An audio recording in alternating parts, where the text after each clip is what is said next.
someone sent me something on Instagram, and it was, Oh, I'm going to like this. It's like so much build up to this. All right. so I was explaining how men have like the fear of, or at least how I have the fear of complacency, of being too complacent, being too comfortable with what I'm doing. Yeah. And then she said that's an issue for men. That's an issue of all the men that she meets, that they're too worried about that complacency.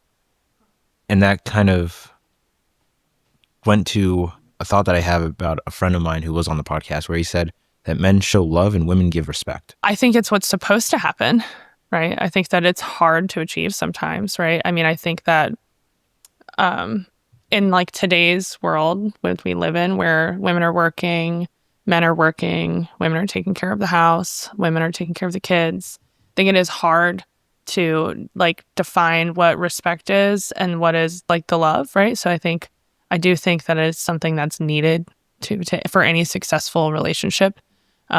Respect is needed for a friendship, right? So trust and respect. So yeah, I would say definitely. Yeah. Is there any other ways that you look at it when it comes to healthy relationships? I think that patience, right? Like with each, like, I think everyone tries to figure out what they need in life. And I think having patience as people are getting like older, right? Like when you hit like past 25, 28, like 30 now, right? So I think I started to understand more as I've gotten older about what it takes to be successful in any relationship, which is really just patience, kindness, leading with empathy and understanding. And I think that's where the maternal instinct comes in about like being loving, right, as a woman. And those qualities are what is considered loving, right? And then everyone has a different definition of love. So it's like every single person's definition of love and respect is different. So how do you organically figure that out? Like you have to just be really inquisitive of each person and say like what gets you going? What makes you feel like a big man, right? And like, or what makes you feel super loved as a woman? What do you think about it? Think about what? Love and respect? Yeah. It depends. Some people, at least in my perspective,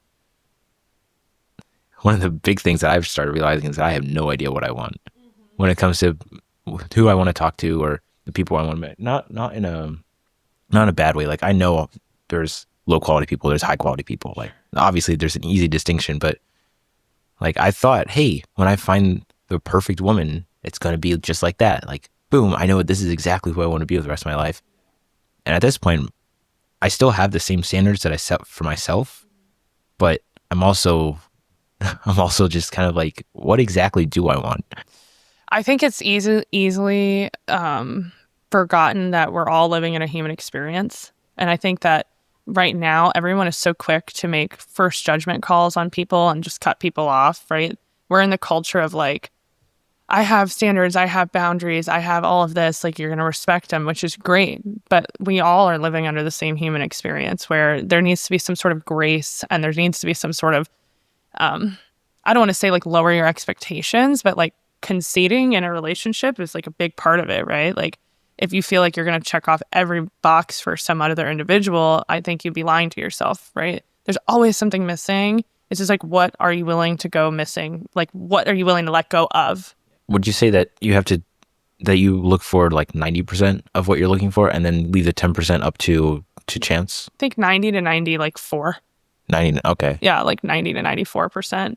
And I think whatever is missing needs to be like something that you agreed to, right? Like, I could really need this. You need to have like a self-contract where you're like, you signed up for this, right? And you can't really be mad at those things because you knew about them going into it. So, but if you don't know, like you're saying, yeah, what it is you're looking for. Yeah. Would that go off of you love someone not for who you want them to be, but for who they are? I think that fits in that mold and category. And then if it's only 10 or 5% that you're missing, then you're not maybe hoping that they're someone else the whole time, right? So I think I'm probably one that gives a little too much grace in some ways, right? But I do, like I said, I feel like every single person is on this planet just guessing every day, right? Like have you been thinking about your parents that way yet? Where it's like, my parents, like I always think back and I had a moment where I like dealt with a lot of what I've gone through and I was never mad, but I was always like, God, like what were they thinking? And then it hit me. I was like, they didn't know what they were doing like every day. You know, it was their first time being parents, just as was my first time existing. But you think you like idolize them. They're like icons for you. Yeah. They're on a big pedestal, and that's where we like them to stay. And I think it was a big change in my life when I realized that they're just human. It's something that I started realizing when I started living on my own, is that all the things my dad was teaching me, I didn't really understand because I never experienced them. Yeah. But he was right. And that's the part that I don't know everything he's been through. And there's obviously, I will only know as much as he's willing to tell me. And I will still have oh, it's my dad. I don't want to disrespect him in any way. Yeah. So at this point, I'm not really worried about how they raised me. I'm just worried about how I can use what the best parts that they did for whatever I can get done. Because if I did everything because, hey, this is what everyone else does, or the way that they want you to do. They want me to do. It's like, no, what would my parents want me to do? Like, what would be the best person that they would want to be proud of? Yeah, I think your complacency comment in the beginning was, I do think a lot of men have like thresholds of which they don't want to like commit into a serious relationship until they feel like they've met these certain standards for themselves. And you see that a lot. I hear about it a lot, especially selling houses, right? Like, so people, like, for example, I have a first time home buyer right now is thinking about maybe tying the knot, right? And wants to kind of hold off on purchasing because of that. And it's like, you get to kind of hear personal experiences. And I also want to touch back on like asking your dad's stories, like about who he is. Like, I lost my dad in 2014, and I wish I asked more questions. Like I do, because it was the same kind of relationship. Like I really like whatever you decided to tell me, great. But I never maybe I was too selfish. Like I was just not concerned, right? Like I was not interested, but I always was. You're wrapped up in your own stuff, but definitely ask, because you might not get a chance to ever do it again. You won't remember how much you love a moment until it becomes a memory. Exactly. And then there's also memories becoming like convoluted, and over time, every time you remember it, you lose parts of it, right? And so it just becomes this like foggy existence. I don't know. Some stuff for you, does it like still remain clear? Mine still remains pretty clear. Mine remains clear, assuming that I wanted to remember it. As good as you can remember it. Yeah, there's a lot of stuff that my mind willingly does not want to remember. So if it's not important, or if I don't think it's important at that moment, I won't remember it. That's interesting, because as I've been dealing with some like childhood trauma stuff, or like just touching on some of the reasons why I am the way that I am, I have locked memories that I wish to never remember, right? And it's like, oh God, how did I compartmentalize that so well? It's like just scary. Yeah. We're capable of, again, the human experience, we're capable of so much. Mm-hmm. I don't remember the quote exactly, but it goes along the lines of, the most amount of suffering that you're going to do is going to happen in the gray of your mind. Oh, that is the biggest truth I've ever heard. Like that. There's a better quote. There's a better way of saying it. I just forgot. So I'm going to tie that into, so quitting alcohol, right? 6 years of sobriety and like nothing. I've gone to a few AA meetings. I don't consistently go, but they said something about, like I was having a lot of anxiety at some points, and especially when I first quit drinking. And it was like, I'm a very social person. If anyone that knows me knows I'm a very social person, and they never could imagine that I had terrible social anxiety. And then like fear of dying in public. It was very strange. And it was about like burdening other people.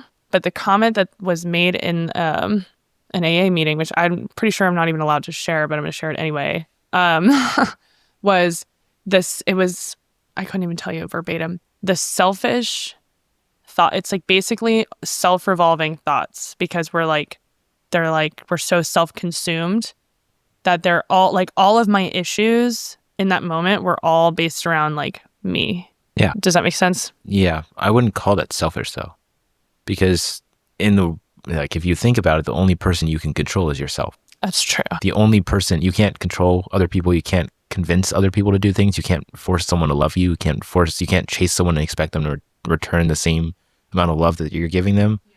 So I don't know if this applies to you, but I know my biggest fear, the number one thing I have, and it's surprisingly, the more I talk about it, the less it becomes a fear. Yeah. Is the fear of abandonment. Have you figured out what caused you to have that abandonment fear? Because I I that's interesting. do. I know why, and it's more of the my own interpretation of how like that part of my childhood was, and not necessarily what the actual reality was. Because it's almost like during that time, um, my mind was on a it's all my fault. Like this is because my parents are very disciplined, very strict. Well, not strict, but very. They have higher standards than I will probably ever understand. Like they did not come from the other side of the world just because they wanted to have a soft life. Like they hold themselves to standards that I will probably never even understand. And I guess as someone in the United States, it's not as that kind of standard is not as shown in elementary school or middle school or with other people with other families in I don't want to say specifically, but in Caucasian culture, there's a lot of people who don't or a lot of families who don't have that priority. They don't have they want their kids to like figure it out themselves, but they don't realize that the biggest thing that they can do is to really show the tough world. Yeah. Show them what reality is. I think we share that in common. My mom was very strict, very disciplined, very like hardworking. And there's some pros and cons to that, right? Like it was very hard. Like being a child was tough. I got a job really early. Like I was pushed, you know, and not maybe in school the same way I was, just as like, this is what it's going to take to survive, right? Like all of it, not just like, okay, you need to do your homework, got to do hard labor, got to do chores, got to do that. It was like never a moment of rest. Yeah. And it's funny how those people only like at that point I realized that my parents didn't do it because they wanted me to have a tough life or they wanted me to feel bad about myself, but more that the people who have made it in the world, who've like really been successful, are also the ones who would see that potential in other people and don't let those people slack off. I think that's what people miss in parenting in general. Like I've been a stepmom for a long time, but like, you know, as far as like, there's a lot of free spirit parenting, right? That's going on, which is great. Like, who am I, right? To say, we don't even know if that works. Like, right. Because like we've had so many generational, I think from what the boomers and how they raise their children, right? And then we have now what Gen X raising their children. But there's a quote. Do you know what quote I'm thinking of? Hard men. Oh, yes, I know that. Okay. Can you finish it for me? Hard times create hard men create soft times create soft men create hard times. People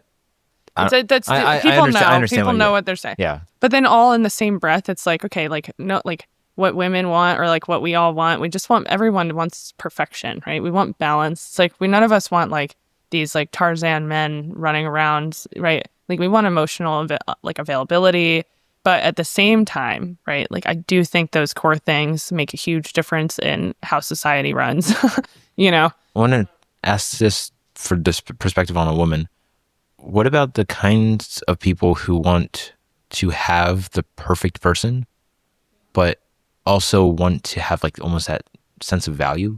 From the woman's perspective, why does it seem almost like if you try to give a lot of love, you try to be... I think people have they don't believe it first, right? So like from a woman's perspective, it's like there's something tied to this, like depending on the time frame that all of that love would be poured in. Like, what is it that you want from me? This isn't real, or you're mentally unstable, right? So like, because obviously we try to there's no way you could really know a person within a week, right? So I think that's the biggest thing, right? Or like even 3 months. And then there's people like women who are like turn that type of good man away after 6 months or a year. And they're like, it's just too good. It's just too nice. It's just too easy. What a terrible problem to have. What a terrible problem to have. I think that we're toxic, all of us. Yeah. Right? Like all of us have trauma. All of us are toxic. All of us are dating or married to our parents. Is it almost in a way that when you find someone that you have so much in common that you need to figure out all the ways that you don't have things in common so that you can separate that person from yourself? Oh, yeah, that's interesting. Because I feel like people that have a ton in common, like opposites do attract to some degree, right? And for friendships, that's really easy. But like when it comes to like, oh, is this person romantic, or is this like if I want to be romantically involved with this person, or like obviously if friendships, like you make a connection, you make a connection. I like personally people that I don't have a ton in common with because I genuinely I'm like so curious, right? Like, I meet so many people are my product and my business and my life. This is not human trafficking. Big Without difference. people, I would like dry up into a raisin and I would die because I genuinely get so much out of most of my friendships, my experiences, my interactions.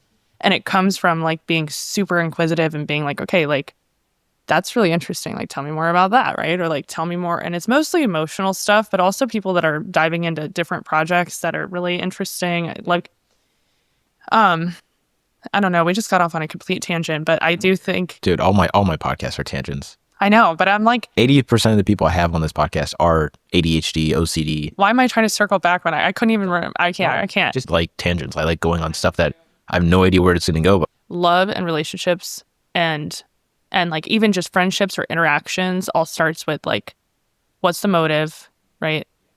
What's the intention? And then I think people also like my tangent is like, oh, I don't judge anybody. Like I don't like, whatever. That's such a lie. Do you not go to the bookstore and look at the front cover and be like, is this something I want to read? It's all off of you have one chance to make a first impression, and it's usually a visual impression. Because that's all you can consume. Yep. So I think that like that part is important. So I think about like facial expressions a lot. The fact that I have Botox means that I don't have the ability to be as expressive anymore. You express more in your eyes, so it's fine. Really? Yeah. Well, I used to have like all forehead, like a Shar-Pei. It was just like, what? Like my eyebrows were always raised. And I feel like it was just like every time telling me a story, my eyes were like, what? Like because I'm super interested. So I thought about how that would impact my business and my relationships, isn't that funny? Like who thinks about that? It's weird. The first thing I ever look at is composure. Composure, like how you sit. Composure, posture, the way that they're holding themselves. Can't even hold myself up right now. Well, you can easily tell like a difference between someone who's high quality and someone low quality based on the way they walk, based on the way that they hold themselves. You don't notice that? Okay, yeah. So if you're walking with confidence, how you hold your head. They seem too comfortable, too loose, like, oh yeah. No concern in the world. Yeah, they just don't care. No stress in their body. Then you have people who are trying to act confident. You can tell that too. And you can tell like if it's like cartoonish. Like Johnny Bravo. Have you ever seen Johnny Bravo? Oh my God. You got to look up Johnny Bravo. Cut to Johnny Bravo. Everyone knows. Okay, continue. What about their body posture? So it's like their eye contact, the way they scan a room. What other pieces do you look for when you look for a high quality person to you? From the perspective of a 21-year-old, someone who has no idea. No, I haven't seen enough. These are natural instincts, though. I do think this is instinctual for like survival instincts. This is more situational awareness. My ability to, because when I was 8, I was like, okay, I'm going to do this really cool thing. I'm just going to look at everyone and see like, oh, is there any bad guys in the area? We're just in a grocery store. What if someone comes up behind us?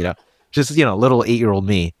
And then over time, that just became more and more instinctual. It's like it goes from the consciousness level to subconscious. Like, but think about that on a primitive level, like on a caveman level. Like that's what we do. Like we are predators and we are prey, right? So like we have to look and make an analysis of who's going to be the threat, who's the alpha in the room, who's the beta in the room, right? Like that is definitely a thing. Yeah. And it's instincts. Like why at 8 were you thinking about bad guys? You know what I mean? It's cool because I saw all this John Wayne stuff, and I was like, if they can do it, I can do it too. Well, with like no TV and no social media, no impact from like anything like that, I think you'd still do it. Is what my point. That's because, if you were, let's say, like you were in Amish country or something, like you were just like, there's nothing there. You would see that in other men because they have to protect their families from bears, and there's stronger men and there's weaker men. Yeah. And you can tell that social hierarchy. Like you can see the stronger man is probably the one everyone moves away from because that person's getting something done. And the weaker ones are trying to get all the little pickings that stronger person's leaving behind. We think about men in this position a lot, but like, how do we look at women in this position? Like, how does a man look at women? Because like, okay, from me, like you look at men and women because you are a man. Mm-hmm. I guess I do too, right? Mhm. But like, what is the man's perspective about like a woman and like high value, low value, or like, let's call it like most, because I guess coming from a place of that love and respect thing, most nurturing, most So like, what is the, are you asking me, or yeah, no, I'm asking you. you can learn a lot about someone based on their eyes, and if the first thing I see in their eyes is something like just Off. feeling, Oh, feeling. a feeling more, well, yeah, if it looks off, like if they look like they're cranky or they're like, Yeah. they're gonna have a certain level of stability in their eyes. Like if they make eye contact and they're like holding it for even like half a second, that's a lot more than if they just saw it and looked away.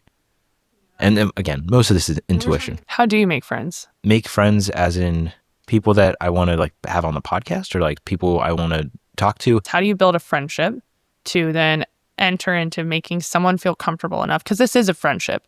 To say that this is something else is like that'd be lying. Like you have to have some sort of connection to get on to a podcast with someone, like be able to hold a conversation, make eye contact, right? So like, what's your opening line for a friend? Purpose. It depends on what it is. But every single initiation of a conversation or even talking to someone has to have a reason behind it.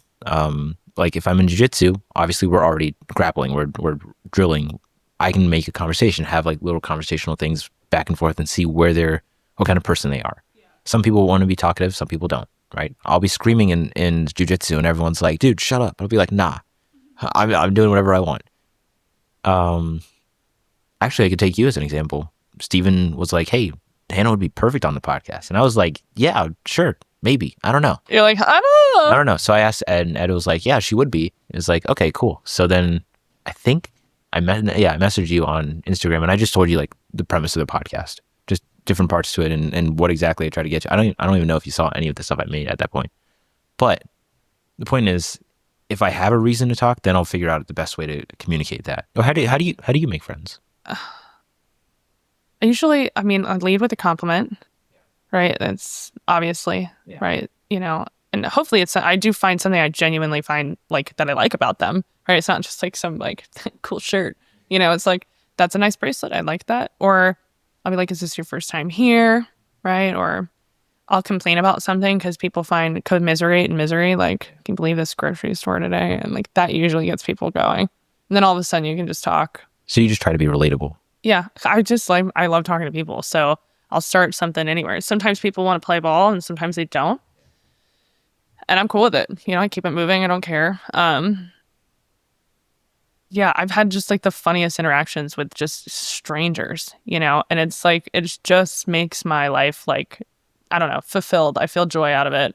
Fills my cup, you know, even if it's just for a short while. And then if it builds into something cool, great. You know, if it's another connection. I have friends that I've maintained in real estate for my whole career. You know, that's almost 10 years, you know, so that's crazy. And it's not, these are friendships that like, obviously I can't be in 100 places at once, you know, which sucks because I feel like these are great friendships that I've built. And I wish I had like 100 of myself because I'd love to spend so much time with everybody, but like, it's impossible. It's so hard. And that part I regret the most because I just don't feel like I can pour into everyone's cup, you know, the way that I would want to build like even deeper relationships. When you're giving a compliment, I think my main problem with compliments is that unless I have evidence to back it up, I don't like giving compliments. Otherwise, it sounds like flattery. I understand that. And that's why you have to find something that you actually like authenticity is super important. And if I do not say something out of like flattery at all because it's just not genuine. And like I can read ungenuine people, I'd like to think, very easily. So I have to assume that other people can do the same. That like, seriously, I love your necktie because I do, right? Like there's nothing else about your outfit that does it for me at all. Yeah, I know. My skin color is terrible. You know, but you did pick this out, which I'm pretty impressed with. Yeah. So, well, purple looks good. You know, you came to my house. Yeah. You said it was cluttered. Yeah. I didn't really think, I was like, who is this 21-year-old kid who is giving me house advice? And then you move some stuff around and you've impressed me and you picked out a good color. So I'm going to give you more credit than I initially gave you because I was like, this kid is about to get kicked out or I'm going to offer him a job. I don't know. Or both. I'm glad you didn't kick me out because this would have been a terrible podcast You're without. like, excuse me, what? No, I mean, obviously I stage houses with a lot of stuff that's Yeah. in here, and then I don't have a lot of storage, so Yeah. I just redistribute it, and it just hangs out in every crevice. Yeah. So Which is fine. I mean, maximalism, Aaron. I know. I hate it. Practicalism. Every man ever. Has to be practical. Lazy boy, a cup, a plate, a fork. I don't even want a lazy boy. I'll just take a mat. Speaking of the floor, I would love to just. I've been training so hard, Aaron, and How do you maintain that consistency of training? Because you said you train like 6 days a week. yeah, 6 days a week right now. I am the person that's like 110%, and then I do sometimes run out of steam. So I get, hold on, let me back up. I'll go 110%, and then I'll drop it to like 10 to just, and then so it's my burnout, and then I'm all in all over again, and it's been so unsustainable. And everyone who's followed me or knows me for the last 10 years has seen my weight go up and down. And the few things that I have remained really consistent with is A, work, B, my family, like, you know, those things. So what I'm trying to do now is I did hire someone to help me, A, eat more, because there was things I was doing that causes a burnout, right? Like I'm not eating enough. I'm overtraining. I'm doing like 12 exercises versus like 6 good exercises, right? I'm doing too much cardio, or I'm double dipping every day and working out like a manic freak, right? And that's not sustainable. You know, you just crash out. I mean, your body goes to complete failure, and you lose weight, and then you just don't look like good. You know, I don't think you have that problem. last year in November, or like November 2023, was like my lowest point as like in my late 20s at like 140, 145. And I felt like it looked good, but I was like, I think we can do better. Like you said, we're always achieving. We're always like, You don't want to be complacent. don't want to be complacent. No. Is there a big mindset difference that you had when you were 20 versus when you were 30? Huge. I mean, I don't even think I have the same brain anymore. I mean, because like 20-year-old Hanah was drinking. 20-year-old Hanah was grieving her father. I think I'm still grieving, right? Like grief is such a strange, like monster under your bed type thing. So 20-year-old Hanah was, I don't even know her anymore, really. I know parts of her that I don't want to ever meet again, and I stay far away from them, right? So 30-year-old Hanah respects the monsters under the bed enough to try to not follow down certain paths to end up under the bed, I guess, you know? So mindset shift though. I think you like look at what is the most important thing in life. I think that became the biggest mindset shift that I had though. Whereas like I feel like you have it pretty early. Like I think you prioritize your family, and I think a lot of people do. I always have, but I started to a lot more in my late 20s. Do you remember what point was kind of like a pivoting point where you just said, I don't want to keep living this life? Yeah, I mean multiple times, right? Like reinventing ourselves like every year, like right, shedding the old skin and trying to be the best version of ourselves every month, you know? Was I like really intentional about goal setting? No. But I definitely had goals in mind and things that I'd like to achieve. And then I think I had like a perfect storm of everything happening to me right when it needed to happen to get me to where I am today. And I like just don't ask questions. Like I believe in faith, like faith. And that gets me away from anxiety because I overthink everything. Do you have faith? I have faith. I think I have too much hope. There's, have you ever seen Shawshank Redemption? Maybe too many times. Do you remember that one part where, at the very end, where Red says that hope will be something that holds you down and drag you along, so it's a dangerous thing to have? And then Andy says that hope is one of the best things that you can have because it's the reason why you keep pushing, the reason why you keep going, and the reason why you decide. That's when he's about to leave the prison, right? And he's like, you're never going to get out of here, basically. And he's like, no, I am. Hope can be a prison. It can also be the reason why you get out of prison. So how is hope your prison? It depends on how I direct it. Hope in general is something I love to have, but hope that I'll find the perfect person, hope that everything will be exactly how I want it to be 5 years from now, hope that I'm going to be perfect are all pretty dangerous because there's no. Yeah, is that even hope though? It's hope that I will be better than I was yesterday. I think that's the best part of hope. It's kind of like fairy tales. All kids love fairy tales because it gives this imagination that I can be something great, something that's worth retelling. Someone Parents telling you like you can be anything you want, and then you have realized that hope is not. It's not a one-time thing. It's not something to seek perfection, but rather to continuously become the best person you could be. Is hope also considered optimism? I think that's two different things. Hope, I think, is a subset of optimism. You have to have hope to have optimism, but you don't need optimism to have hope. I don't think I have hope. I have optimism. Yeah. Thinking about it, I'm like, what do I get? No, okay, hold on. No, I have hope. Hope is a dangerous thing. Hope is... Because it's like envy. Hope could be confused with maybe envy. Envy... Brady. Love your dogs. Can I bring her up here? Sure. Make your appearance. So hope and envy is almost because there's also jealousy. Like, am I jealous of the person I'm going to be in 10 years? No, of course not. Because there's a lot of work that's required to get to that point. And I'm not envious of that person because that's who I want to be. But who are you comparing yourself to? So it's like, okay. I'm comparing myself to the person I don't know yet, but the one that I know I don't want to be. Yeah. Because there's 21 now, let's say I'm 31. Do I want to be still having this kind of setup with this kind of lighting, assuming I'm still doing podcasting?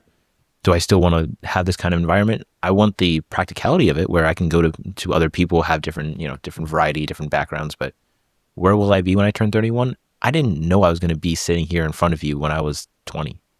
A year ago, I had a completely different mindset. What, March now? Yeah, I had a job. I was employed. I had a pretty consistent routine. Now everything's pretty chaotic. And 1 year ago feels like 5. Like, my perception of time is completely obliterated. Because you're having fun?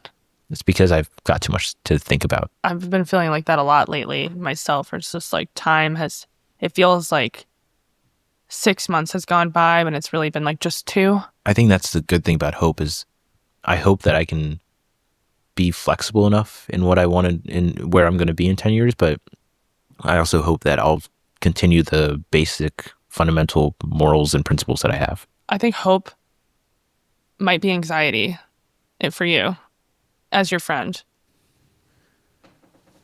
Hope, I don't know if it would be anxiety, because if that's the case, then I thrive on anxiety. A good friend of mine, he's 75, probably the most not redneck guy I would probably ever meet. I hope he watches this. My redneck, non-redneck. He'll know who I'm talking about. He said that he survives on stress. Like every day, he just whatever stresses he that's his energy. That's how he moves throughout the day. And he's 75, but if you need him at 4 a.m, he'll be there at 4 a.m. If he tells you he's going to be doing something, he's going to do it. He keeps his word, which I find at 75 and pretty impressive. Reliable, dependable, but also that strength and willpower is absolutely incredible. So do I want to be someone like him? Yeah. But do I want to be him? No. There's the best parts I want to be out of him. Yeah, I guess hope can lead to anxiety. Hope, for example, I had a lot of hopes, in certain things that maybe they start as hope, and then all of a sudden it becomes I hope to have that one day, and then you start looking for it, right? And if maybe I want it now, right? Maybe I want that right now. I mean, there's nothing to tell me instant gratification that I can't have that right now. So that hope leads to envy because that person has it, or what I think they have, right? And then you go, okay, well, that envy turns into what? Anxiety, discontent. So would that be... It starts off as one thing and it ends as another thing. But that's mostly comparison. Yeah, which is a thief of joy. I think comparisons are a thief of happiness, but not joy.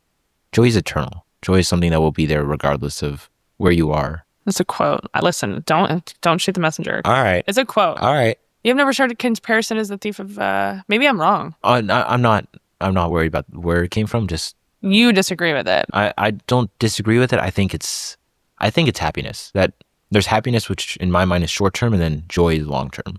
Okay. I can see that. My hope is to have joy, not to have short term happiness. How would you define hope? Wishful thinking. Wishful thinking? Yeah. I mean, it's just wishful thinking, right? That is what it is in the moment. So only because I haven't heard it very often. How would you define wishful thinking? Thinking about something that you would like to have happen in your life or want, right? Like what you want, not what you, maybe it's just wants versus needs in the moment, right? Like your desire, your deepest desire, right? Like that's hope. Yeah. Having hope. Like I have hope. I do have a ton of hope, like just to be frank, but I'm also like, I don't want to say I'm content. I'm not content. Interesting. But I'm happy. There has to be some being content with being happy. So would you say that hope is you getting your wants and maybe your needs? Whereas I see hope as I get my needs, but not necessarily my wants. Oh, God. Whoa. Whoa. This says a lot about us right now. Yeah. It says about what I'm willing to accept as like my barrier of entry is so low. Well, it also defines on how you define wants and needs. In my mind, needs are things that will make me better, but not necessarily something that I want or something that like makes me feel good right now. Whereas want is something that makes me feel good right now, but is long term will not help me grow or help me become better. I agree with that. I don't think the grass, so let me start with, I don't think the grass is greener on the other side. I'm not that person ever. Okay. So if I'm thinking about wants and needs, I think about it in the same way. I have what I need. What do I need to survive today? What do I need? I think about it from a very primitive state. What do I need to exist? Am I getting this from here? And if sometimes that's the bare minimum, that's just enough to get by in each day. And it's survival, right? Like I've been living myself in a survival state for a while too. I mean, just like everybody, like, you know, to say that it's all hunky-dory for Hanah would be insane, right? So what are my basic needs?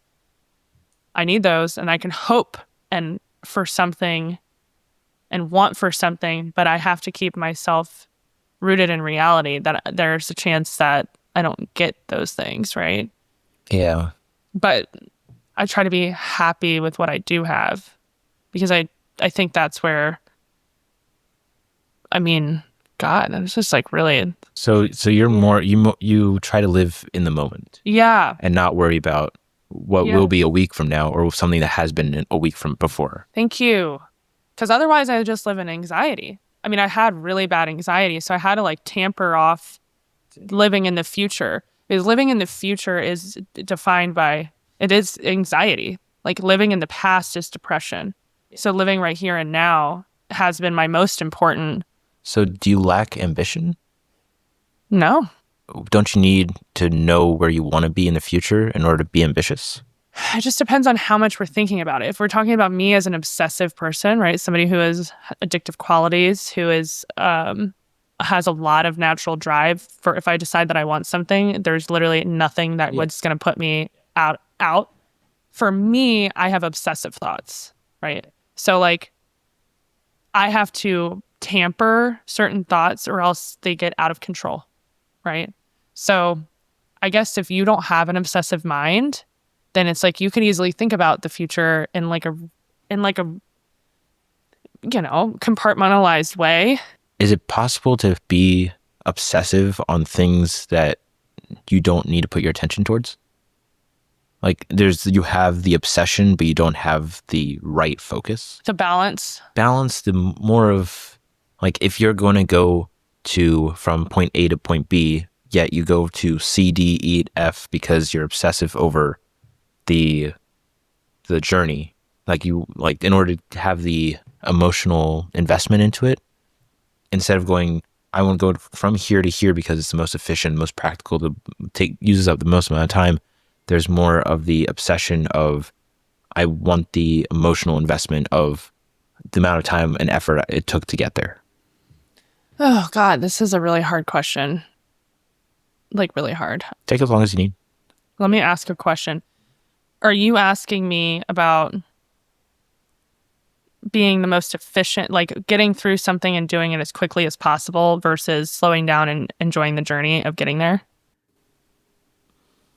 Do you have the obsession of making making the most of your time, both efficiently, productively, like productivity, everything like that, or is the obsession to more on the feeling side that this feels like the best thing to do?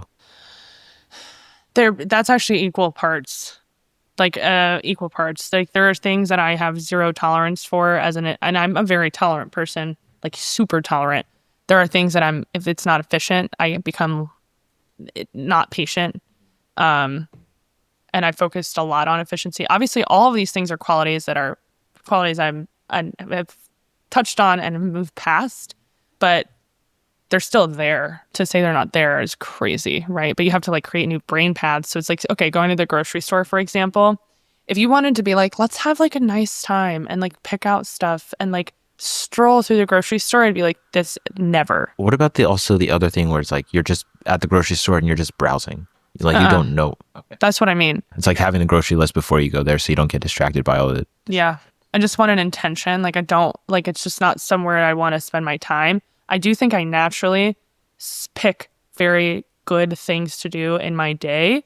When people ask me, like, how do I run my business? Like, what are you doing? I naturally find the most efficient things, and I maybe don't even know that I'm doing it.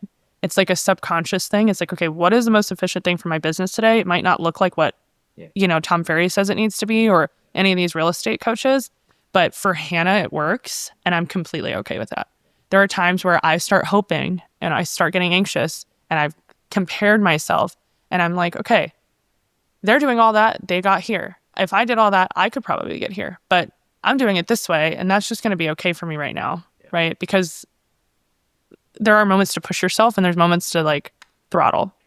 Do you ever get caught up in the dopamine release of just getting work done? Yeah. And not getting work done that will help move your business forward or move your life forward? I do give a lot of work to my amazing transaction coordinator. Shout out to Amy. Love you. I passed a lot off that can be done by her. And the stuff that I enjoy doing, I pour my time into. And that can get a little hamster wheel-ish, right? But I do like to think big, and it's the execution that has been the most challenging part. Because I get so wrapped up in what's comfortable. Like, for example, like being a homemaker, right? Like cooking dinner, cleaning the house. Like I need this to be done. I need this to be clean so that I can do X, right? We all do it, right? Like, would you say if you have OCD? I have everything. I'm just not going to get it diagnosed because it's just, it's like, I know I'm crazy. I don't need anyone to prove it. You're like, yeah, I told somebody today, the Dazzle blow dry place in downtown Leesburg did my hair, and I was like, you need to institutionalize me, because she's like, yeah, me too. Everyone's going through something all the time. Like everyone can relate to everything we're saying. It's just so interesting how each person has their own way of managing, or like their perspective is their own reality. Is there a difference to you, the difference between perception and perspective? Not really. Okay. You? I think so. The way I see the world and the way I think I see the world. Oh. Because I could empathize with someone's perspective and not agree with them, but I could also perceive that there's something about them that's not like there's a logical flaw, like there's a logical anomaly in what they're saying, that fallacy becomes the reason why they're having this other reason.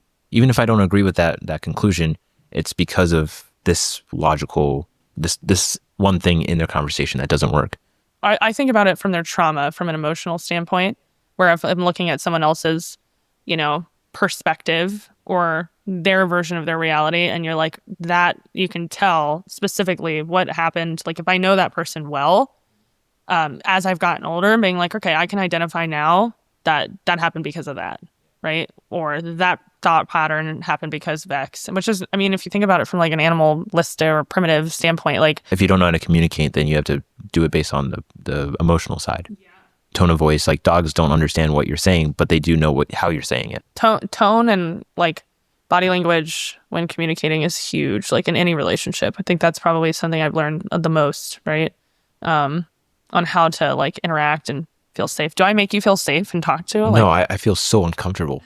I feel like I'm gonna get kidnapped or something. There was a show when I was growing up that I watched when I was a teenager, and the guy's job was like in the CIA, and he was like meant to read people.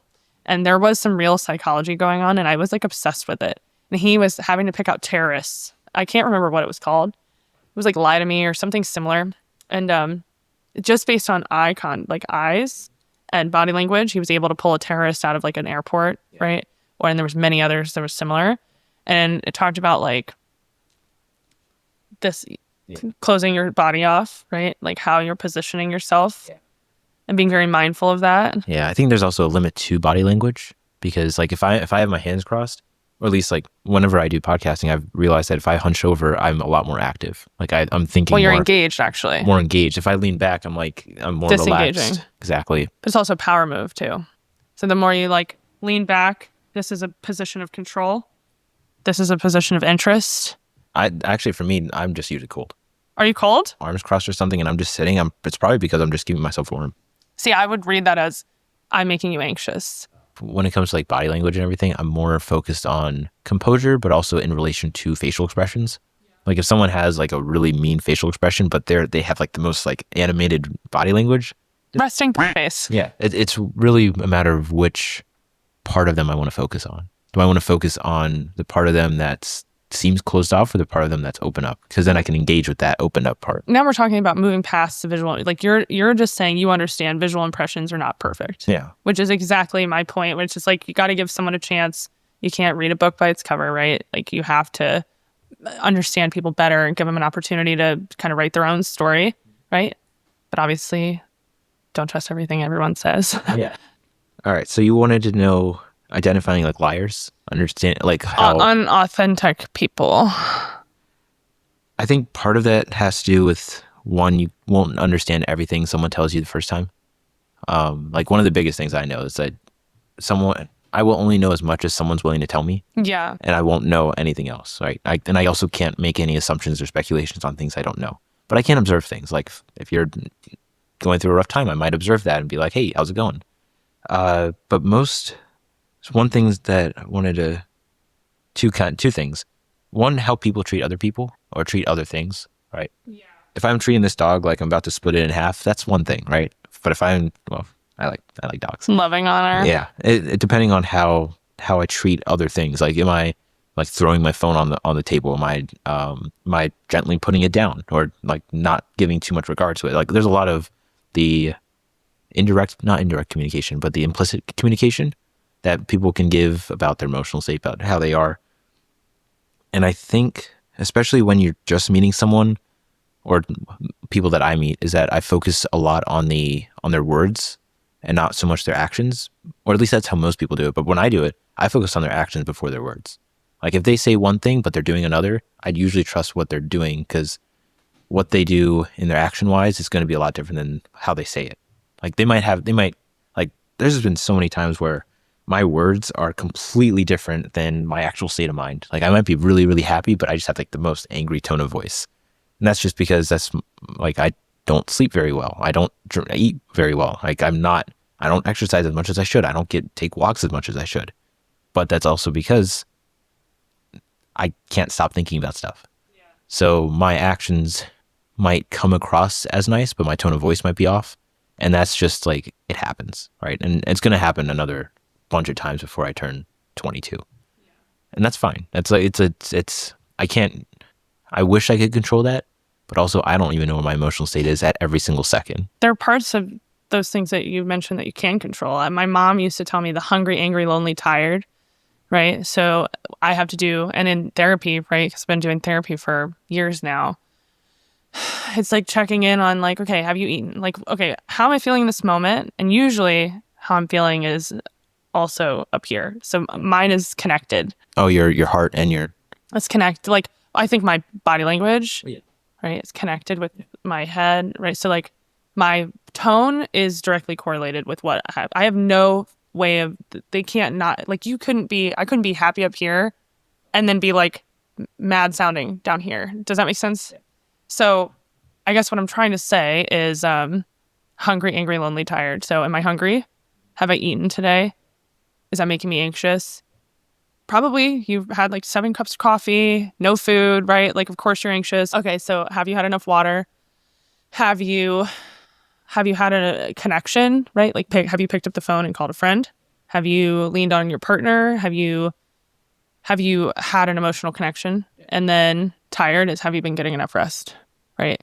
And those are things that people like forget. I've told that to a few people and they're like, that changed, like, Yeah, whole perspective. like, holy shit, you're right. And I'm like, yeah, like, what an impactful thing to say to somebody is like, you're actually just not who, like, this isn't you. Like, have you ever seen like the healthy version of you where you're not hungry, you're not angry, or whatever? Anger is funny, right? Like, it's like, how I don't are you usually angry? Yeah, I don't usually get angry. I'm the same. There are very few things that seldom make me off the charts angry, and it's usually being ignored. Like, ignoring me would make me extremely angry. Or not validating like my experience, because I try so hard to invalidate others. All right. Rest of the podcast, just gonna gaslight her. Don't. 100%. No. Or walking around a grocery store aimlessly. Are you sure it was a grocery store? Could be a lot of places. Are you sure you aggravated? What the hell? Life is such a journey, and like, just one day you wake up and you're like, I don't even know how I got here. Like, from 20 to 30, like, you're gonna wake up and you're gonna be like, how in the fuck, excuse my language, this is supposed to be PJ, how in the world did I end up here? And like, then you have this fun time of being like building this timeline and like, well, that happened. And then my faith in like God was developed, right? So like, as I've gotten older and I've seen how things have happened in my life without discrediting my hard work, right? Like, I don't want to discredit how hard I work. And people say it's like luck. You're just lucky. No, I do work hard, right? Like our parents, right? But there are a few things that circumstantially, like, I'm like, perfect storm. Like, God. I feel like when I turn 30, I'm not going to be, or personally, I don't think I'm going to be worried about how I got there. I'll know there's been so many things that I've done. I won't remember all the tiny little things in the background that like, just that I had to do. I won't remember how I got there, but I just remember that I have to keep going. Because I think there was something I saw that I owe it to my younger self to continue the ambitions that I had and the imaginations and the curiosity. Yeah. But I owe it to my older self to continue pushing and have the discipline to be able to look back and say, dang, I don't have many regrets. Living life like every day to its fullest, which is like something when you get to like having a kid and like having like, how much rest do you need? Like, it's like always like, balance is always in the forefront of my mind because I'm an unbalanced person, right? And it's just, that is my constant goal. So for you, it's like, all right, like, I want to achieve, but yeah. That's interesting. At this point, I used to be a balanced person. I try to seek balance, but then when I realized that I don't have any balance, I just thrive on it. I thrive on, today's going to be a really chaotic day. Today's going to be a really calm and structured day. Today's going to be a terrible day. Today's going to be a great day. Yeah. Every day is wonderful. And that's my life too. I've been living like that for 10 years. Okay. It's like literally real estate. The structure is what you make of it. Right. And there's days where you just can't control your schedule and they'll be like time block. And I'm like, I've been living in chaos for so long where, you know, there are things, a part of my like day that have to be routined for my own mental health. Right. Like, and the first thing is the gym, like the first thing. Do you prefer routines or consistency? Consistency. But like the compound effect of consistency is like my new way of looking at it, right? And my new brain pattern. And routine, like, it is, consistency and routine are very similar things in my mind. So what routine is going to keep me consistent with what my goals, right? Yeah. Like, and my mental health is reliant on exercise and my like diet, right? And as I'm getting older, it's like affects me even more so, right? So those things have to be a priority. And if I'm not functioning on a high level, then like no one's getting the best version of me, right? Like, not even myself. I'm not being nice to myself, right? Like, us women, we're like really hard on ourselves and our image. You know, it's always been a thing. And I think it's naturally a thing because that's how we freaking operate. It's how we get selected in life. And like, to say that like fat shaming and like all that's real, but it's like a natural thing to do. Right? Like, it's all real. It shouldn't be done. right? Because we're better than that as humans, but like it's a primitive part of like who we are because it's how we get selected for mating. And like you said, yeah, well, it's easier to judge other people than to judge yourself. To be able to say that is way worse than I would ever be. At least from the perspective of the fact that there's a lot of people right now sitting on their couch eating Cheetos and saying, I don't agree with that person, or I'm going to watch the news all day today. well, to say, so this is a thing, like I'm going to drive a point home here. Your visual judgment, right? Impression, the first one, it's everything plays an impact, right? Weight, hair color, eye color, skin color, all of it is looked at, right? Now, what we do with it next and how we actually like deal with that internally is the other part.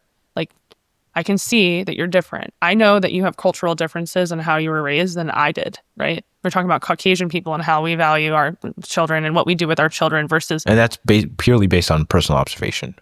It's true. Honestly, this would be more a reflection on like the general population, but that 90% of the people are weaker than the 10% people that I know. Yeah. And funny enough, at this point of like the immediate friend group that I have, 60 to 70% are like ADHD. Yeah, because we literally every day is a freaking struggle. It's but like it's because of that. It's just beautiful. It is beautiful. I tell people that call me and they're like, I want to quit drinking. Okay. Like AA has this funny way of like kind of shaming you into it. Like you're going to end up under a bridge. Like that was that was my biggest worry back in the day. It was like, I'm going to be homeless. Like I'm going to have nobody. And it was like a really scary place to live. And so when people reach out to me about quitting drinking, I lead with positivity, right? I'm like, you are a superhuman. And if you can channel this energy, because to say that we can cure what's wrong up here that causes alcoholism or addiction, because it's all the same. Like if I'm an alcoholic, I'm holic. Like I like anything that makes me feel really good, right? So if you can channel that and apply it towards good things, imagine who you could be. Are you more receptive to affirmations or more towards hard truths? Like just sweet nothings in my ear versus like someone just being, I think I would prefer honesty delivered in a way that can be heard. Okay, so the middle ground. Yeah, like a soft approach to honesty, like a compliment sandwich, they as they call it. It's like, I really love when you make the steak, or I love when you cook dinner. I don't prefer this temperature of steak, but the seasoning is just right. Right. So like thinking about how you're going to make someone else feel in that moment, and like having them not respond with, it's like a negotiation, right? So it's like, I don't want her to cook my steak well done anymore. I would like it to be medium rare. How do I not hurt her feelings about, going out of her way to help? And so I guess that's like rooted in empathy, right? Well, that's also like active listening. It's like what kind of, how are they saying things? Yeah. And how they say it is going to be how they. I think there was one thing that I saw where if someone's giving something, they probably also want to receive it back. Like if someone's giving a lot of love, then you should probably show that back. If someone's giving you a lot of like attention or something, maybe they want that back or something. It's like you show what you want. Yeah. So if someone's like, hey, can I get your advice on something? Obviously listen to everything they have to say and then be able to make an informed decision on that. That's something that I've recently started to pay attention to, like projecting, like people projecting more so, like especially in my relationships. And then like also like love language, like if I'm pouring into something in a certain way, it's because that's the type of love I'd like to receive back. And then not being able to, I mean, it's a lot. Like there are just so many, it's just overwhelming. It's like all of it is just like, it's fun to think about and it's fun to like idealize it or like pick it apart or just obsess over all these like different little things. And it's just like, if you have two willing and able people, that's all you need. That's all you need. Like there's nothing else in this world. If you have two, that's love. Like I choose you, you choose me. We're never going to stop choosing each other. And even though things get hard, like we're going to keep going. What about people who take advantage of you? Take advantage of who you are? Because like you're always like because you seem like a very giving person. You want to give more than you take. But then although some people are more of the taking people, like they want to take more than they give. Yeah, like, so if I met another person that likes to give, I think I'd be uncomfortable with it. Really? Yeah, I think borderline. There's like a certain amount where I'm like, oh, like I've never been comfortable receiving like this much, right? Or which is like an issue within ourselves, right? It's like a self-esteem issue.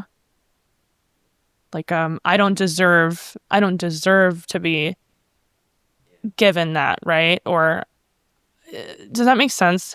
Kind of. I think it depends on when you were talking to me. If you were talking to me like a year ago, I would have had like a distinction between high self-esteem and low self-esteem. But at this point, I don't have high or low. I just have self-esteem. Yeah. Just like, hey, you're doing that? Cool. Do I like it? Yeah. All right. Doing it. But I also, and I think I've mentioned this to you before, that I don't really have an ego. So like if someone gives me a compliment but doesn't back it up with some like real good evidence of like why they're giving that compliment, I'll just take it as like, oh, thank you, I appreciate that, but I won't really consider it. Whereas like if they say, hey, this was wrong with your podcast, I'll probably be a little defensive about it. But if they keep pushing, then there's intention behind it. Like, oh, they actually kind of like, They care. yeah, it's kind of like when you said that I was being critical about the Yes, my space. Yeah. yeah. But I also, once I started being like, this is why I think like this. Yeah. Oh, okay. Then like, it's not just an empty thought. It's a reasoned thought. And that's what I try to do with a lot of things. Not just have the compliment, not just have the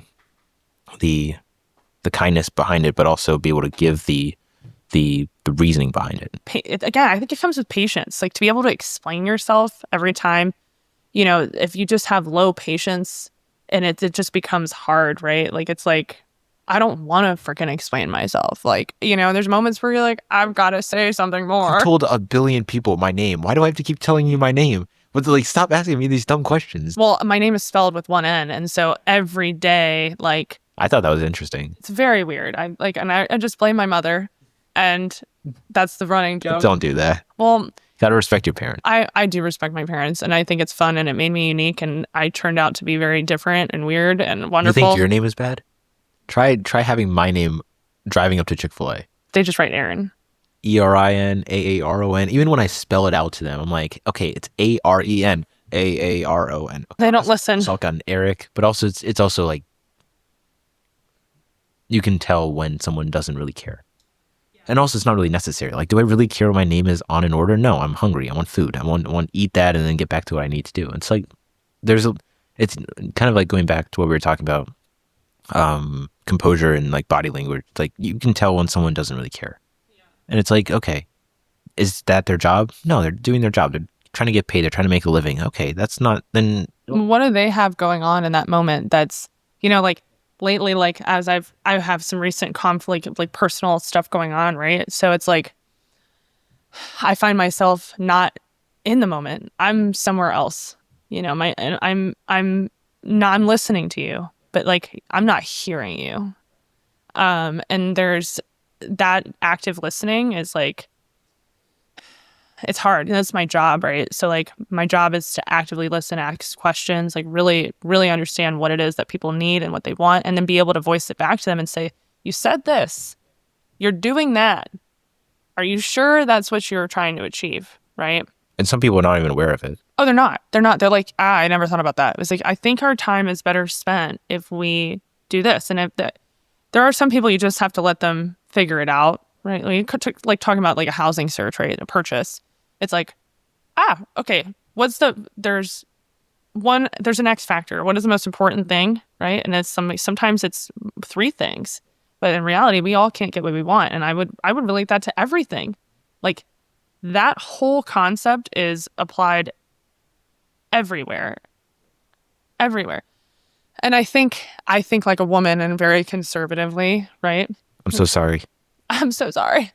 I'm a conservative person in a sense of like, I am satisfied. Like material things don't bring me joy. So you're not weak. Now, don't get me wrong. I love nice things, but they don't bring me joy the way that like human connection does. So like if I had to live in a shack and I had like all my best friends living next door, like I'd be completely content with living in a shack. And there's like a lot of power behind that. You don't know me. No, like I wouldn't mind, but a woman doing that, no, that doesn't seem right. Well, as long as there's running water and some toilet paper. I do have some basic requirements of my shack, my she shed. Oh, Is there gardening? I guess like I'm just saying like once you have like more money, more problems, as Biggie Smalls said, right? It's like you develop these issues that you don't even need to have, and then you really start to value simplistic living. Simplistic living is beautiful. Says the person with maximalism all over her house. See, I've been here. I've done this. I know. I'm not criticizing. Just gaslighting. It doesn't make sense. I do one thing, I say another. Like you said, balance. It's a balance, right? Like I find joy. Like I guess part of my hobbies, as I've gotten into this life, is I love art. You know, I love decor. I love the beauty behind each thing, right? And I also am like 78% more Neanderthal than all the population who has done the 23andMe test. And that means I have a tendency of hoarding. So even if I was living in a shack, I might have all of the plants like seeds, or I might stock up on all the food. Going on a tangent. Yeah, tangents are good. Yeah, I love tangents. Would that be that you don't rise to your level of expectations, but you fall to your level of your preparation? Yeah. That in a sense, being someone who likes maximalism is almost like not the illusion, but the same sense of preparation that would be if like you actually, like in my case, I like practicalism. Is it worth being here? Is this a juice worth the squeeze? Yeah. Yeah. Is like, do I want lemonade or do I want orange juice? It's like, do you see that the more prepared you are, the more successful you are able to become? Yeah. That you don't have luck, but you just have good coincidences? Well, hold on. I think you just said two different things. That luck, I don't believe in luck. I believe in prepared situations. I do believe in preparation, and I do think that some of the preparation, like my basic preparation and like my basic qualities of like what my parents taught me to do, is preparation. And it's, to me, it doesn't feel like anything, right? So that's weird, because it's like, I think other people would look at me and they say nice things like, you're a powerhouse, like how do you work so hard, like how do you do what you do, like what are you doing? And I'm like, I am literally just like, I don't know anything different, right? I don't know any other way to interact or to be or to exist. So it's my reality, and it's shocking to me that I just, you know what I'm saying? So yeah, and I do think my anxiety is also a form of preparation, like in a way. Does that make sense? How would you define anxiety? It's like things that I think about all the time is like things that I think are going to happen to me, right? So living in the future, worried about things that might happen. You said wishful thinking. No, just anxiety. We're going to call it just anxiety. Okay, anxiety. Is like preparing myself for the possibilities. And so when it does happen, I'm ready to execute. Like I always said in like a zombie apocalypse, right? Like just take me out, right? I don't know how you would feel about a zombie apocalypse, but actually I've thought about it a lot. I do think I'd be okay. Like I think I've thought about it enough to where I'm like, situationally, I know where I'm going. I know what streams are nearby. Like I have an idea. And so like there's it's like a survival instinct is what I'm trying to say. Do you have that?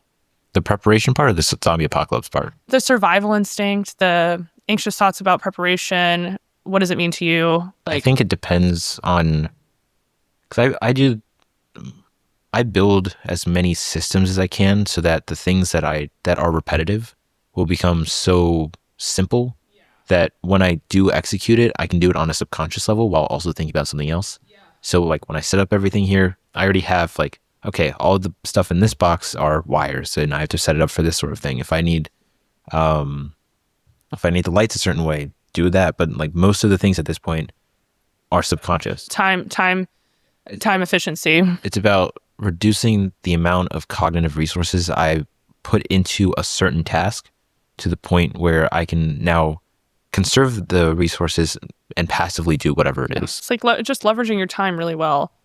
You know, that's all we talk about in real estate is how do you leverage your time? You know, there's like even hiring someone to help you clean the home, right? It's like, how many hours does this make sense for me to be doing this at this point where it could be spent somewhere else?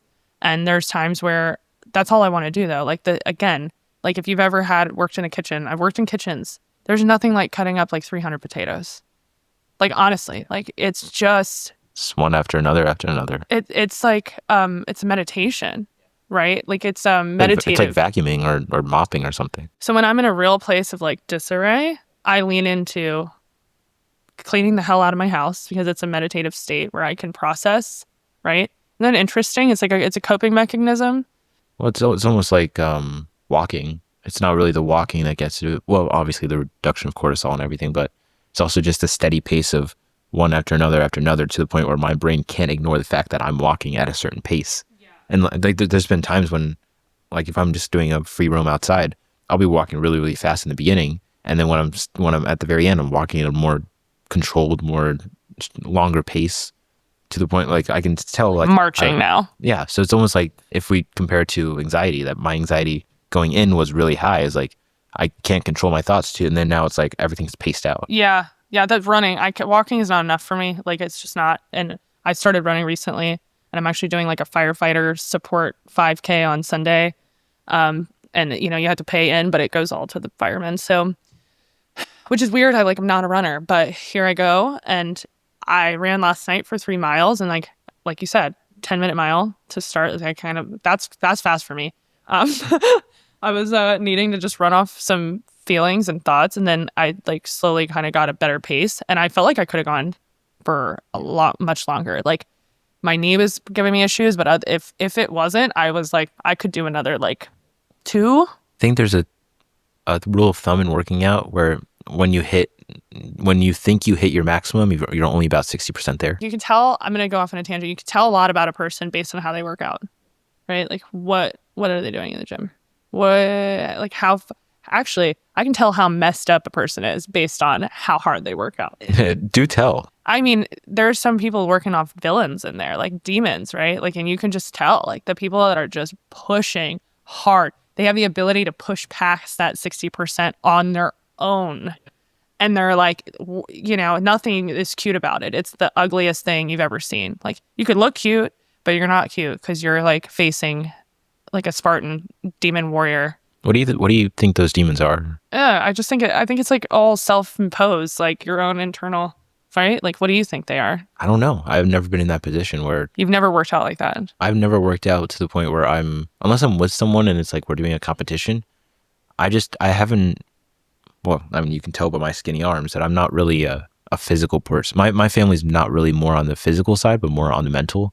Like, if I can conquer my mind, I can conquer my body. But obviously, my body is the reason why my mind is existing. They're very hard, and they live in harmony. They live together, and what you intake and what you digest, and yeah, I've just never been a person that's like I have demons. No, I just have my weakest self to push around. I think that's what I classify as demons, right? It's like the negative self-talk, right? It's like beating yourself. I am the hardest person on myself. Yeah. Like, I am mean to myself. So whenever I get like criticism, and I'm not going to call it criticism versus constructive criticism, I take it really hard. Because I'm like, you know, don't you know that I like already hate myself for this? Or don't you know that I look myself in the mirror and I already talk about this with myself? I think that's also has to do with how you hold yourself. Yeah. Because you won't know if someone doesn't tell you, but the assumption that someone who looks good is also perfect is an assumption. And from my perspective, criticism, I don't really care about criticism. I take it and I understand it, but unless I know the person and respect the person, I've known them long enough. You're not going to actually like listen to it. I'm going to listen to it, but I'm going to apply it to, is that actually something that I'm doing? Like, if they're like, dude, get some rest, I'll be like, no, I can get like 5 minutes here and then we can get back to whatever we're doing. Just need 5 minutes to just de-stress and refocus. But at the same time, if someone like I've known for like 2 years, 3 years, and they're like, are you all right? And I'll be like, what do you see that I don't see? Yeah. And then at that point, I've known them long enough that I trust. Is that criticism though? That's supporting. That's support. I'm talking like like, yeah. Same thing though. If somebody off the street was like, "Hey, snaggletooth, like you're looking like," I was like, "Okay." That would be. I wish I could get that. So just walking by and get catcalled by some dude. Hey, you looking fine there, hey man. Dude, I mean, or even I don't know. Like, is that possibly like a more? Don't want to do specifically women, but is that more like a women thing? It's like that you guys you Us women. other species that you are more receptive to external validation. Maybe not validation, but the external communication that other people have. Yeah, I mean, no, I don't think all women. Like, I think some women could care less, right?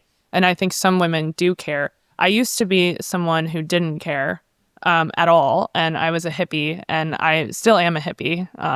I just there are certain things in life that you realize that are harder to do, okay? And being disheveled looking and like not caring about what other people think in the moment is great, but you realize everything in life just became harder because now you're fighting past the first impression, right? You're fighting to get past like people judging you and not continuing forward with you because they thought you were one way and then you were actually another way. So I would choose to lean in certain ways to put off a certain look, but deep down, like I am a wild, like fairy loving garden child, and I will always be that way. And I think people are shocked sometimes when they're like, oh, there's like way more to you than I ever thought there would be, and it's like it's kind of disappointing sometimes where you're like, I am more than just my appearances, or I am more. And then I'm not saying I think every woman feels that way. I think a lot of women feel that way, where it's like they just get like visually judged instead of really men getting to know them, or even other women, like women. Actually, I want to talk about this.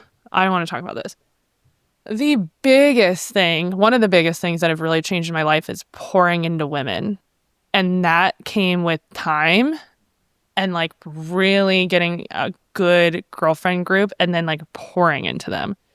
I and like supporting strange women, like being just this like all loving, like we're just, I don't know, like it's just this. And I think I've always done it. Okay. But I haven't done it on this level. And women are amazing. Like, you guys do it better for each other than we ever do. Women are very naturally competitive. Well, men are too, but we just demoralize everyone. Whereas women, like we just like are catty. Instead of demoralizing each other, like we actually don't even get to congregate together because we're catty. We're competitive. We're catty. I almost would say even more like if they're talking about a beta alpha situation with women, even more so than like a group locker room full of dudes, right? Like, snapping towels, everyone's laughing, having a good time. Like, not really happening in the girls' locker room. Is that more on? I had a thought and almost left it. Well, I'm all over the place. So I applaud you if you can keep up. No, that's fine. Is there like, because if I go into like a group, like let's say I go into jiu-jitsu, obviously other than the fact that some people have black belts, blue belts, purple belts, and everything, is there like a social hierarchy when it comes to like I can go into a room and I know that's an alpha, that's not an alpha, that is a beta. Like I know my place in the room, and I know like where I stand in relation to the other people and who controls the power in the room.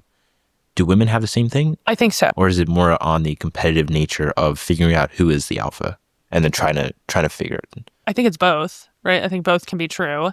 And I think that there are some women, I think about it from more of like that lady is not interested in making any friends. I think about it like that. Like, and with that appearance can be more of an alpha appearance, right? Where it's like, I'm going to say less, an observant person with a face that doesn't look inviting, right? Those are the things that we look for as women. And that usually is like, who is that? Like, who is that? Who does she think she is? Like, right? And then there's other women that are really soft and feminine, and that they're just hoping someone talks to them, right? And like doing jujitsu and trying to get women involved in jujitsu was what really opened my eyes up to caring about women on like a whole new level, to make them feel like safe enough to come and join me. And like, I don't know. And they also like appreciate it so much. Like this, but like these group of people that I'm talking about, the ones that don't have any problems or have issues making friends that I wouldn't maybe like have been around. I don't know. They're the most like, they receive it the best. And then they like say thank you, which is great. Why did you start jiu-jitsu? My brother, his first competition, I was like, okay, yeah, I'm going to come watch. He was really brave to even have me come because Ed and I are very competitive, but we're competitive with each other. But as soon as it's like we need to support each other, it's like he knew, like I had to come. I yelled over Dave, like, and if anyone knows Dave Porter at XCal, I had no clue who he was, and I didn't care because the adrenaline pumping through my body watching him compete was it was like I was like right there with him, like twin energy. Yeah, that's family. Is that what it's like? Yeah, that's like when you know someone so well, you're going to have that same you think on the same lines. Oh yeah. I was like, oh my God, my adrenaline was dumping. And Dave was like, it would be really nice if I could get a word in. It's like, well, too bad, Dave.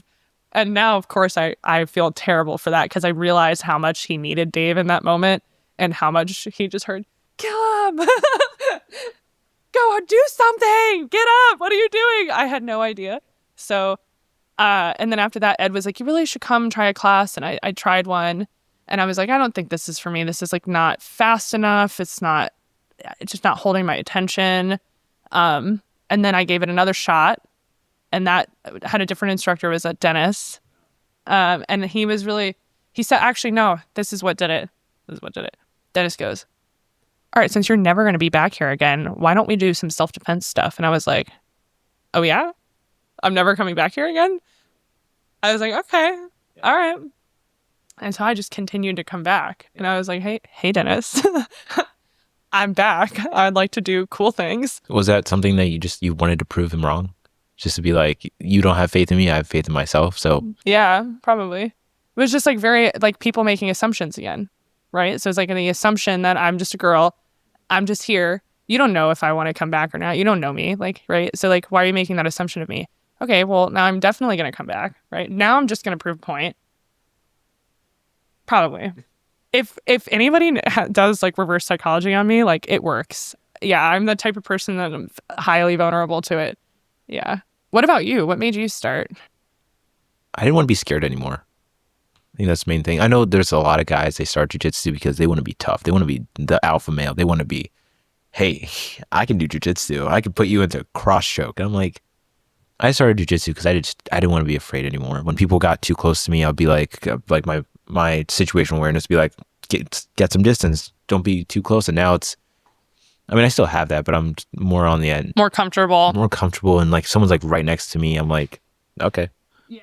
All right. And mostly the confidence. But I still, and it's probably something that probably everyone sees at this point, that I'm not there for I'm there for the social interactions, but I'm also there just so I don't feel scared anymore. I'm not afraid of being close to people. I feel like it's funny, like I hate people, but like you really have settled into the space. Like anytime I see you in class, like I've seen you become a lot more comfortable around people. So I think you're just kind of like you just take a while to like get into a zone where you like trust everybody in a room. You kind of realize everyone is authentic and like being your full self, no matter what. And I think that's a superpower. I don't know if it's a superpower. I think it's just something that I already knew I had, but I didn't understand it. I also envy the fact that you have like you're reserved. I'm the furthest from reserved. I'm way too authentic. I wear my heart on my sleeve. I say exactly how. There's no filter, right? Ever. And I think one of my goals in 2025 was to actually stop being as forward, stop being as authentic. Not even not authentic, but like I don't need you to know everything. I started doing that a little bit last year, only because I realized not everyone cares. Not everyone's going to want to remember, and not everyone wants to be receptive. Like some people are also going through something even worse than I am, and I'm like, hey, listen to what I have to say. It's like, no, let me, it's a balance. Well, in that case, it would be a balance that I want to be authentic and I don't want to lie to myself. I don't want to be someone that I'm not. Yeah. But at the same time, I'm only going to do that with people who want to be with me, who want to be around me. And at this point, it's becoming pretty obvious who's good, who's bad, who's a not today problem, and who's a never. I think it's a big balance of how much you share, because I do think sharing and commiserating or just sharing something that is happening to you. And it doesn't need to be negative. It can be positive. Like, you wouldn't believe it. The best thing happened to me today. it's an invitation for connection, right? So like, but what parts are you choosing to share, and what parts are you choosing not to share? And then, yeah, like just having that kind of like, toggle it back just a little, like, is important, because you're right. Not everybody means well either, right? And like, to think that I know how to read people to the point where I could say that I have disclosed some information about myself to everybody who is like, there's some people that are not safe people, and I'm not perfect at reading people. It's gonna be like the worst transition in the world. It's like, okay, let me go get some water. All right, we're wrapping this up. What? We're gonna to be continued. It'll never like fully wrap up. I mean, we have to do this again. Oh, darn. Don't you think? From Spirit Airlines, that we just took off on a flight and never came back. Yeah, just whoosh, he went into space. Gone. I was like, we're not talking about my fear of flying ever again. Oh, Teddy needs to get a shot. He didn't get a shot. Hi, Tuds.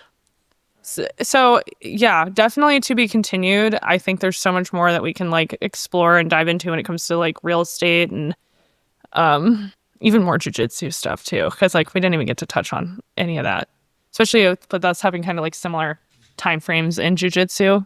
We share a lot of common things about it. Yeah. So I'll ask you the two questions I ask everyone. Oh. First one is, who do you want to be in 10 years? And what would you have told yourself 10 years ago? Do I just start with the first one? You can start with either one. Okay, I'll start. In 10 years, I would like to be